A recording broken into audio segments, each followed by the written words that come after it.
আসসালামু আলাইকুম।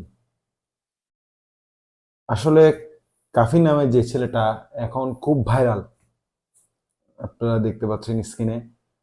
তাকে তার বাড়ি নাকি পুড়িয়ে দেওয়া হয়েছে। সম্প্রতি তাকে নিয়ে কিছু আলোচনা সমালোচনার সৃষ্টি হয়েছে, আপনারা দেখেছেন।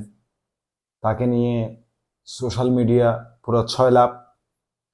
সে বই মেলাতে গিয়ে, বই বিক্রি করতে গিয়ে মেয়েদের সাথে যে হাত ধরে ধরে নিয়ে একটা ভিডিও অনেক ভাইরাল হয়েছে, বা ফুল দেয়া নিয়ে সে ফুল দিচ্ছে, এগুলো নিয়ে।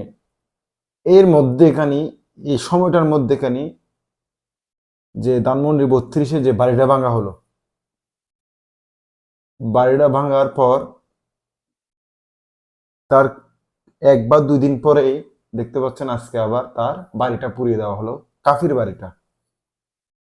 তো এখানে যে কি একটা সিস্টেম চলতেছে আমি বুঝতে পারতেছি না। এখানে কোনো একটা চক্র পুরো দেশটাকে নষ্ট করার চিন্তা ভাবনা করে নেমেছে, আমার যেতটুকু মনে হচ্ছে।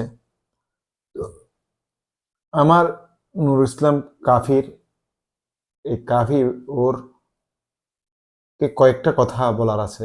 তার মধ্যে একটা হচ্ছে, আপনি শালীনতা বজায় রাখেন।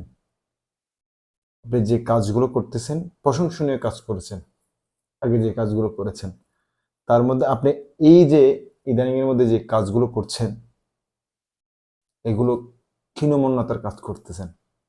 এগুলা থেকে দয়া করে দূরে থাকেন।